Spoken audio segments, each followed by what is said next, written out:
Narito ang mga balitang dapat ninyong malaman. Mainit na usapin ngayon ang pagtutol ng taong bayan laban kay President Kuting Jr. at Liza Smags sa Ahas. Ang mga protestang ito ay naglalayong patalsikin ng mag-asawa sa kanilang mga pwesto dahil sa iba't ibang aligasyon ng korupsyon at hindi tamang pamamahala.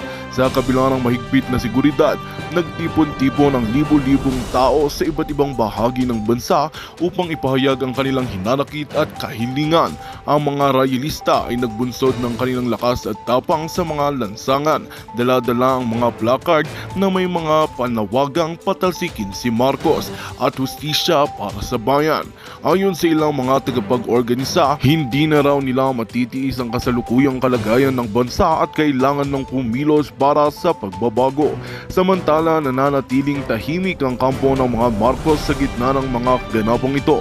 Ngunit ayon sa mga eksperto, maaaring maging malaking hamon ito sa administrasyon ni President Kuting Jr. Ang patuloy na pagtaas ng tensyon ay nagpapakita ng lumalalang diskontento ng publiko at ang kanilang pagsisikap na makamit ang isang mas magandang kinabukasan para sa bansa. At yan nga ang balitang ating pagkakatutukan. Ngunit bagong lahat, siguraduhin mag-subscribe at hit ang notification bell para sa patuloy na pagtutok sa mga sulyap ng bagong balita sa tunay na boses ng masa.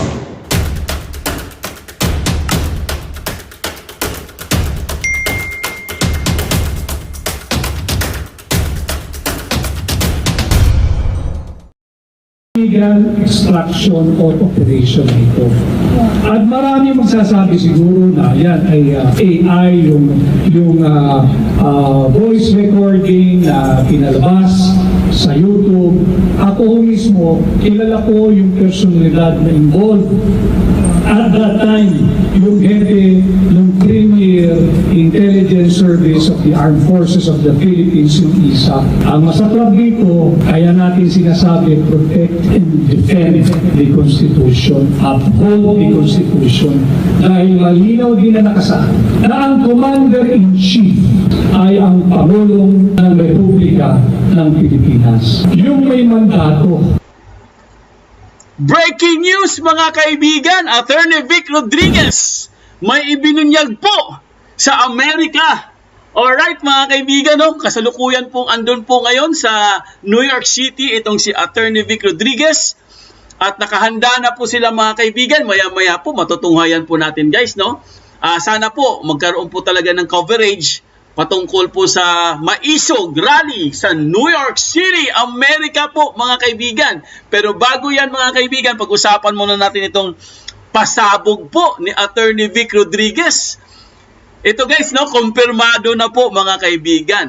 Confirm na ito pong si Ahas, ito pong si Liza Tanas mga kaibigan. Sabit po siya guys sa pagdukot ng mga bata sa Turkey. Diba? Alam niyo naman yung story na yun, di ba? Pero this time mga kaibigan ay talagang si Attorney Vic Rodriguez na po ang nagsalita guys. At pinaliwanag niya lahat kung anong nangyari. Kung paano ginamit, paano ginamit po nitong si Liza Tanas ang kanyang kapangyarihan. Kung paano niya inabuso mga kaibigan ang kanyang kapangyarihan para po dukutin ang mga bata doon sa Turkey. Alam naman natin, di ba? Alam naman natin ang buong story nito. Pero naririnig lang kasi natin ito guys kay Mahardika. Pero ito po, this time guys, nagpasabog po si Attorney Vic Rodriguez doon sa Amerika. Kasi nagkaroon sila doon ng hakbang ng Maisog press conference po. Parang forum Kahapon po nangyari guys, parang forum. Tapos doon niya na isiniwalat lahat. Kasi mga kaibigan, di ba alam naman natin guys, na dapat po ang magmamando, di ba ang magmamando po ay ang isang pangulo lamang. Hindi po pwedeng may magmamandong iba. Kasi ang kailangan guys, ang magdidesisyon po sa Pilipinas ay yung may mandato lang. Di ba sinabi po natin ni Vic Rodriguez, kung sino lang yung may mandato, hindi kung sino-sino lang ang magsasabi. Hindi Ginamit po nitong si Liza Tanas na wala naman siyang mandato at hindi naman siya halal mga kaibigan. Pero inabuso niya po ang kapangyarihan guys. Kaya matindi po ang kanyang ginawa. Ngayon, bistado na po siya mga kaibigan. No? So, yan, mamaya po kayo sa pag-uusapan natin yan habang nag-aantay po tayo sa rally or sa prayer rally po na magaganap mamaya-maya po konti no, sa New York City sa Amerika po guys. Dahil siyempre guys, alam ko mag-uumpisa ng 9:30 a.m. New York time, no? Pero hindi ko rin, siyempre guys, marami pang mga ano yan eh, hindi natin alam no, kung ano po mangyari dyan. Kasi may nakita na akong mga pictures po, nakahanda na po ang SMNI, no? Nakahanda na po sila para sa coverage. Pero anyway mga kaibigan, bago po natin mag-usapan yan, happy Sunday po sa ating lahat. Naku, kumusta po ang inyong weekend? Nakapahinga ba tayo guys? Nakatulog ba tayo? Ang hirap din pag weekend, no? Talagang, syempre pag weekend guys, yung utak mo kasi, no? Yung mindset mo, papahinga ka, no? Syempre weekend eh. Yung iba, mamamasyal, ganun talaga pag weekend. Pero, syempre guys, meron tayong inaabangan eh. Kailangan natin pag-usapan to guys, no? At kailangan natin i-cover itong mangyayari pong maisog rally. Kasi syempre mga kaibigan, marami kasing maraming balita-balita, no? Ewan ko lang kung totoo talaga yun ha, yung nagpadala sila ng ilang katao yun. Di ba? Ilang tao yung pinadala nila guys para ma-intercept po ang maisog rally or para ma-intercept po yung tinatawag na prayer rally, no? Ewan ko lang ha, kung totoo talaga yun. Ang dami nun eh. Almost 100 packs yun, no? 100 packs pinadala nila guys, no? At may balita din tayo mga kaibigan na ito palang si Tambaluslos nag-private jet. After niya mag-private jet sa Brunei, dumiretso daw ng Amerika. Wow, galing naman talaga. Ginawang taxi yung private jet, ano? Galing, you know? So, mga balita-balita lang naman yan, no? Mga narinig lang natin. Pero, syempre guys, sa magaganap ngayon na prayer rally po, no? Kasi prayer rally naman talaga yan, no? Pero itong rally kasi na to guys, sinabay nila sa Independence Celebration, no? Kasi magkakaroon kasi ng Independence Celebration eh. Ayun, 90 daw, sabi, almost 100, sabi, 90 katao, biro mo, 90 katao, dami nun. Magkano magagastos nila doon, di ba? Sa pamasahe lang. Siyempre, yung hotel mo pa yan, di ba? Alam mo, hindi mo yung hotel yan. Hindi naman yan parang overnight lang, mag-stay din sila, malamang mag-stay sila dyan, mga ilang araw, di ba? Bago sila umuwi ng Pilipinas. So, gagastos talaga dyan si Ahas, mga kaibigan. No? So, mga kaibigan, kumusta po tayo, guys? Ano pong balita sa inyong Sunday? Hello, Susan Aviles. Ayan. Andito din si Alex. Si Clara Ibarra. Hello. Ito, watching from Central Bicutan, Taguig City. Si Alex CBG. Ang hirap ng CBG. Ayan. Si Clara Ibarra, si Marta Cesar, si Assorted Family. Kailan na magiging taong bayan dyan ating pabagsak ng Pilipinas? Susan Aviles, Salome Baksal, ayan, si Rolando Betito, si Agti Piguer, si Josepina, si Jocelyn Peria, Myrna Cruz, Lea De, Vitz Baltero, sino pa? Rolando Betito, Telma Bibat, Virginia Gregorio, Nick Kaz, si Jeanette Rodriguez Raffles, si Norionia Bolanadi, Elmar Cazia, Kada Fisale, Jolly 23, Romeo Escamilan, Mary Jane Bolivar, at ang dami, marami pang iba. Ang dami! Nene Esteban. Tingnan natin si Susan Aviles pala ang ating first honor. Congratulations! Happy Sunday po ha, Susan! Sunday na Sunday, no? Danilo Enriquez, Alday, ayan si Berta Galban, syempre andito din, Willie Monteza, si Norma Jalaba. Hello Norma Jalaba, happy Sunday. Kumusta po ang inyong Sunday? Ayan, andito lahat kahit Sunday Ayan si Chrissy Brooks. Kumusta po ang Sunday, Chrissy Brooks? Hernando Vidal, Cynthia Feliciano, si DDS Ria TV. Ayan, sino pa? Leonina Pakingan. Si Pakner, may ganap shoutout sa lahat ng viewers. Andito pala si Pakner, present. Richard Javier, Veneracion, Seblos, Daisy Peregrina Joven, Nene Esteban, the Violet Kitchen, galing naman, The Violet Kitchen, galing ng pangalan, Ayan, si Michael Agsulio, Glory Hoffman, Melissa Sambulan, at marami pang iba. Tessie Amanuma. O mamaya ha, babasahin po natin yung mga comments nyo at mga tanong nyo guys ha, sa bandang dulo na po mga kaibigan ha. Oo. Mamaya po no, isa-isahin natin yan, babasahin natin. Kaya kailangan nyo magtanong at kailangan nyo rin mag-comment mga kaibigan para mabasa natin. At syempre guys, no, babatiin din natin ang ating mga kapatid, ang ating mga kaibigan, ang ating mga suki dyan sa abroad, ang ating mga OFW. Syempre, di ba, kayo ang bagong bayani. O, di ba? Mga bagong bayani, saludo po kami sa inyo. Sana po nasa mabuting kalagayan. At syempre, no, more blessings sa inyong lahat. Ayan. Syempre guys, kumustahan din natin ang ating mga suki, ang ating mga avid listeners, viewers, subscribers, at mga members. Syempre, no, wala kayo, wala din po din na channel. Kaya kami po'y taos-pusong nagpapasalamat sa inyong lahat. Ayan po. Hello, Claire Cruz! Ayan, sabi ni ni Rolando Betito. Si Bogart, si Kat Vit. Ayan, present Sir Foodie. Ay, present pala si Kat Vit, oh. Simona Oledan, Linda Capino, Claire Cruz, andito. Nimpa Browse. Sino pa? Sino pa hindi natin nabasa? Ang dami, eh.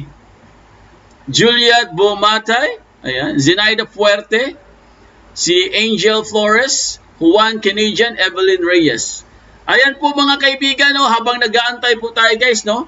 Habang nag-aantay po tayo sa Maisog Rally po sa New York City, panoorin muna natin to guys, ang forum po, no? Ito po yung press conference po mga kaibigan ni Attorney Vic Rodriguez, kung saan po isiniwalat niya lahat ng ginagawa nitong si Lisa Ahas, itong si Lisa Tanas mga kaibigan, no? Para at least guys, no, may spread po, kumalat, no? Mas maganda yung ganun, no? Kumalat yung mga pinaggagawa nila, eh. Kasi, dapat talaga kumalat, no? Para marami pong makaalam. So, ito guys, no? Panoorin lang natin mga kaibigan, no? Kasi wala pa naman, eh. Inaantay ko rin guys kung ano pong, kasi ang alam ko talaga, it's 9:30 po, mag-umpisa ang rally. Eh, ano bang oras ngayon sa New York? Ha? O, 9:42 na, di ba? O, 9:42 na sa New York. Malamang dapat nag-uumpisa na, no? Siguro hindi lang natin alam kung ano nangyari po. Pero samantala, panoorin muna natin itong napaka-importante po na palabas.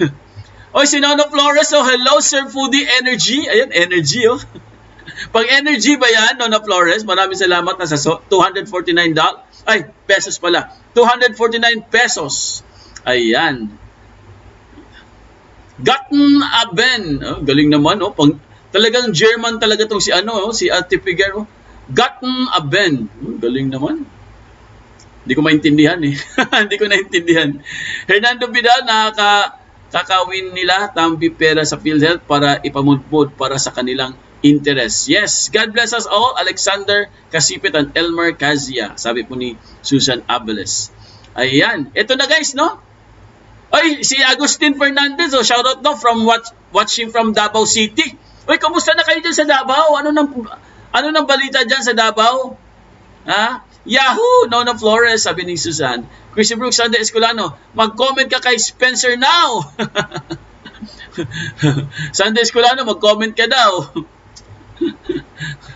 Ayan po mga kaibigan, panoorin po natin guys itong napakagandang forum po, no? Ito pong conference ni Attorney Vic Rodriguez sa New York City. Ito po, panoorin natin guys. Ang budget po ng Pilipinas for 2024 is something like 5.768 trillion pesos. Napakalaking halaga. Wala namang problema kung ito ay tinutustos at ginagamit para sa kapakanan ng Pilipino. Subalit higit kumulang kalahati po dyan ay nakautang. Parehas yan sa local borrowings and foreign borrowings. Mahigit kalahati. Ang masaklap, meron silang isiningit na 800 billion pesos na unprogrammed funds. Ang tawagin po ay Presidential Court Barrel. Bakit Presidential Court Barrel? Sapagkat yung unprogrammed funds, malalabas lamang ho yan upon the signature and approval of one man, and that is the President. Bawal na uya, matagal na pong ipinagbawal ng ating Korte Suprema. Kung matatandaan nyo, yung PIDAF yung DAP, yung Disbursement Acceleration Fund, at sinabi nga dyan, hindi na pwedeng nakalump sum yung amount. Kailangan dyan specifically allocated or earmarked for a project that has been deliberated in both houses of Congress. Because lahat naman, alam naman natin na ang budgeting process ay nagmumula sa House of Representatives. At doon may binabalangkas, may mga committee hearings, bago tutungo sa Senado, babalangkasin din uli, at supposedly tapos na. Kaya lang, there is this third branch of, seemingly third branch of in our legislative body. Ito yung bicameral committee. Dito nag-uusap yung mga kinatawan ng mababang kapulungan at ng Senado kung paano imbis na ma-correct ng tama yung budget, diyan na nagkakaroon ng congressional insertion. At yan hanggang nasa ngayon ay walang paliwanag ang pamahalaan sa sambayan ng Pilipino. Yan ang sinasabi natin, may talagang salat sa transparency o liderato, may pag-aninaw ang kasalukuyang pamahalaan. Bakit hindi ninyo ipaliwanag sa sambayan ng Pilipino saan mapupunta yung 800 billion na unprogrammed funds? At bago man yan, bakit hindi ninyo ipaliwanag sa Pilipino paano nagkaroon ng 800 billion ang program funds? Ito po ay labag sa saligang batas. Sapagkat malinaw na nakasaad sa saligang batas, Kongreso lamang ang magpapasa, ang House at ang Senado. Wala pong third mechanism or third House, which is the Bicameral Conference Committee. Bawal po yun. Kung sakasakali, ang Bicameral Conference Committee, ang gagawin lang nila, hanapin, bakit bigla nagkaroon ito? Wala kaming pinag-usapang ganyan sa mababang kapulungan or sa Senado or vice versa. Pero dito hindi. At hindi maaaring palakihin ang recommended budget ng Pangulo. Kung sabihin ng Pangulo, ang budget lamang ay 5 trillion below ang maaaring aprubahan. It cannot go higher than what is recommended and certified by the President of the Republic. Pero itong 2024 budget, 2024 lang ito pinag-uusapan natin. Higit na malaki ito doon sa sinertify ng Pangulo ng Pilipinas, doon sa budget na gusto niya. Hindi ho pwede yun. That is why ang isa sa core advocacy ng hakbang ng maisog is for us, for you and I and all Filipinos to help protect and defend our Constitution and to keep on reminding our government functionary to uphold the Constitution, protect, respect, and defend the Constitution. Huwag nilang lapastanganin ang ating saligang batas, huwag nilang lapastanganin ang mga batas na umiiral sa Republika ng Pilipinas. Yes! Imagine niyo ho, utang na nga ang mahigit 2.5 trillion, utang na nga. Siningitan niyo pa ng 800 billion unprogrammed funds. Hindi alam saan gagastusin ito, paano gagastusin ito, sino ang may malinaw na pananagutan pagka ito ay linustay lamang ang personal na interes ng kung sino mang mabibiyayaan doon sa 800 billion. At sino ang magbabayad ng mga inutang ng gobyerno? Hindi ba tayo mga ordinaryong mamamayan din? Galing din naman yan sa mga inward remittances ninyo, sa inyong mga kamag-anak, at kung sino pa man ang tinutulungan ninyo sa inyong mga remittances pabalik ng Pilipinas. Oo, lagi sinasabi ang OFW ay ang mga bagong bayani, ang OFW ay ang laki ng itinutulong sa ekonomiya ng Pilipinas na kahit mahirap ang buhay ay kahit paano lumalaban ang ating ekonomiya dahil sa bilyong-bilyong piso na halaga ng inyong rineremit. Kaya naman naman ang Hakbang ng Maisog Philippines ay nagdesisyon na makipag-ugnayan sa napakaraming Pilipinong tunay na nagmamahal sa bansa at sa kanilang kapwa Pilipino kagaya ninyo upang nang sa ganon maihatid din namin ano ba ang tunay na nagaganap sa ating bansa. Dahil sinisikil din ang aming kalayaan doon na malayang makapagpahayag at payapang magtipon-tipon upang tawagin ng pansin ang mga pagmamalabis na naglilingkod sa pamahalaan, pati yung pagmamalabis ng kasalukuyang pamahalaan. Yan ang dahilan kung bakit patuloy ang Hakbang ng Maisog in coordinating ang awang mga gawain natin, ang ating sabayan at kolektibong pagkilos, hindi upang pabagsakin ang gobyerno, kung hindi iparating sa mistulang bingi, pipi at bulag na gobyerno at tila walang naririnig sa mga hinanakit, hinagpis, daing at hinaing ng kanyang mamamayan na kanilang sinumpaang paglilingkuran. Yan ho ang dahilan. Palakpakan po mga kaibigan, palakpakan po natin guys si Attorney Vic Rodriguez sa kanyang napakaganda pong speech, no? Hindi pa tapos yan, ha? Hindi pa tapos. Patikim pa lang yan, patikim pa lang mga kaibigan, no? Palakpakan po natin si Attorney Vic mga kaibigan. Napakaganda po ng kanyang explanation, di ba? Sabi ko sa inyo, puro insertion lang nangyayari ngayon eh. O ano ba yung pinakahuling na natuklasan po ni Attorney Harry Roque mga kaibigan? O ano yung pinakahuli? 90 billion pesos ang bigla na lang naglaho, no? Hindi natin alam kung nilustay ba, tinago ba ng Malacanang ni Lisa Ahas. Etong 90 billion pesos po sa PhilHealth mga kaibigan, baga ginamit ng ginamit pang mamasahe. Baka ginamit pang masahe mga kaibigan papuntang New York. Laki nun 90 billion pesos eh, no? Baka ginamit nga, no? Ginawa nilang pocket money mga kaibigan. mga hayop. Oh, tas may ito si Tambaloslos nag-private jet pa. Nako, baka nga may mga pakimkim tong mga to Mukhang may mga allowance kayo Ha? Kasi nga biglang naglaho yung 90 billion pesos Saan na kayo napunta yun? Ha? Oh, ito pong sinasabi ni Attorney Vic Rodriguez mga kaibigan, patungkol po ito sa budget. Puro mga insertion. Oh, di ba? Yung mga natuklasan, DSWD, meron din kayo, di ba? Kala nyo, nakalusot kayo. Oh, DPWH, meron din. Tapos ito na nga ang pinaka-latest, no? Hindi pa sila nakontento sa 500 billion pesos itong PhilHealth. Kumana pa ulit at ginawa naman yung 90 billion naman. Naku, baka nga ginamit siguro. Baka ginamit pang ginamit pang allowance Kayo Mukhang ginamit pang allowance. Oo, 90 billion pesos po ng PhilHealth mga kaibigan. Nilustay ba yan? Ano ba yan Kailangan namin malaman yan.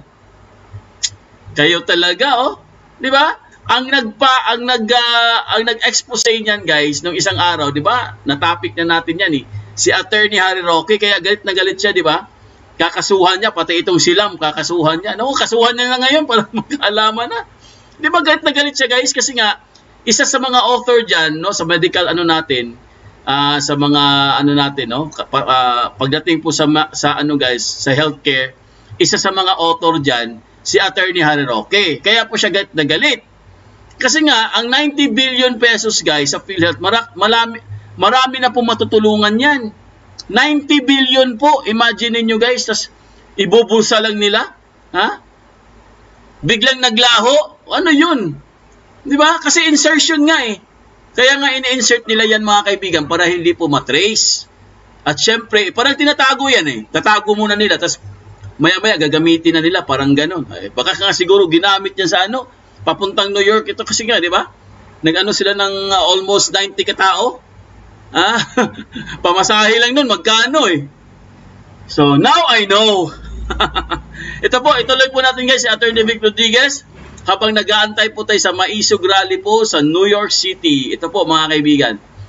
Ito po yung expose niya guys, patungkol po ito sa mga dinukot, mga dinukot na mga bata sa Turkey po. O ngayon talagang kumpirmado na po to guys. Kinonfirm na po ito ni Attorney Vic Rodriguez. Kaya kailangan po magkakaroon ito ng hearing. Di ba? Yung parang katulad nung nangyari kay Jonathan Morales. Kailangan magkaroon dito ng hearing guys. Kasi nga, ito si Attorney Vic na mismo nagsabi na meron talagang nangyari. At ginamit po ang ginamit po niya yung power niya, no? Itong si Lisa Tanas. Ginamit niya guys. Na wala naman siyang karapatan gamitin yan kasi nga hindi naman siya halal. At wala po siyang mandato mga kaibigan. Ang pwede lang gumamit ng kapangyarihan, katulad po niya, no? Mga ganyan-ganyan, no? Mga dinudukot. Ang pwede lang gumawa niyan guys at mag-order ang may mandato. O sino ba yung may mandato? O di ba yung Pangulo? O siya lang dapat. Wala pong karapatan dyan si Lisa Tanas. Wala siyang ewan ko paano niya ginawa yan. 90 billion bibili ng grabe, daming pulburo nun, Marilo Berger Sobrang daming pulburo nun. Dapat mga OFW sa UK maisog rally din kayo. Ayan. So ito po mga kaibigan, pakinggan po natin si Attorney Vic Rodriguez po. We are Lakbakan! calling for transparency and accountability. Pamunuan may pananagutan. Nailabas na po ito ng taga rito rin at sikat na kaibigan natin at social media personality si Binibining Maharlika. Yung nailabas niya sa kanyang isa sa kanyang vlogs at mainit din pinag-uusapan sa Pilipinas ay yung umanong extraction or forcible abduction, kung ano man ang itatawag ninyo, na naganap sa bansang Turkey. Kaya tayo na humihingi din ng pamunuan may pananagutan. Sapagkat apparently ginamit yung Premier Intelligence Service of the Armed Forces of the Philippines sa illegal extraction or operation ito. At marami magsasabi siguro na yan ay AI, yung voice recording na pinalabas sa YouTube. Ako mismo, kilala ko yung personalidad na involved. At that time, yung hepe ng Premier Intelligence Service of the Armed Forces of the Philippines, yung ISA. Very professional organization, pero nagagamit sa ganitong uri ng pribadong problema na pagkasinuri mo, ang pinagmulan ay away mag-partner o away mag-asawa.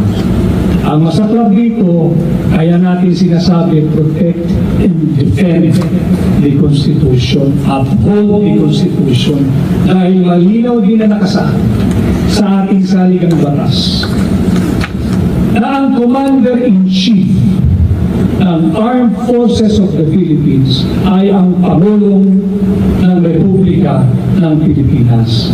Yung may mandato, yung binoto ng tao, hindi kung sino-sino. But for this particular illegal operation, hindi nagmula ang utos mula sa Commander-in-Chief.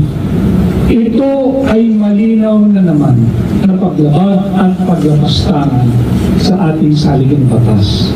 At hindi sasabihin nila ebidensya, sasabihin nila chismis, sasabihin nila yung paborito nilang term, marites yan, walang katotohanan. Dahil yan ho ang pinakamadaling response kapag ikay naiipit na. But I know this for a fact because ang hepe noon ng ISAF ay kilala kong personal, si General Kit Chofilo. At napag-usapan namin ang bagay na ito at sinabi niya mismo, he affirmed that indeed this event happened. This event took place. Kaya nga sinisigaw natin, sobra-sobra na yung paglapastangan sa ating saligang batas. Bakit kung sino-sino lang ang pwedeng mag-utos sa ating sanglatahang lakas? Bakit kung sino-sino lang ang pwedeng mag-utos sa opisyal ng ating military? These are all professional men and women of the Armed Forces of the Philippines. Ito yung mga nagbubuhis ng buhay. Tapos uutusan lang natin just to help a friend na ang problema lang naman ay away mag-asawa or domestic concern. Bakit kinakailangan ang Premier Intelligence Arm ng AFP? Napakaraming dapat bantayan na internal and external threat that would require the manpower, the resources, the skills, the men and women, dedicated men and women of the members of the intelligence service of the AFP or the ISAF. Bakit kailangan utusan ng ISAF? Private army mo ba yan?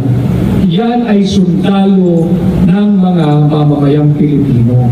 Yan ay kawal ng Pilipinas. At ang pamunahin nilang trabaho ay to protect the Filipino people and to defend the state, not to render assistance sa isang pribadong tao na ang pinagmumulan lamang ng problema ay away mag-partner, away mag-asawa, o away mag-sweetheart.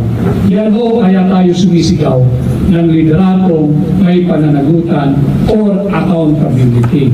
We have to make them account for what they're doing, and we have to remind them to uphold the Constitution, and we have to remind ourselves it is our duty to protect and defend our Constitution.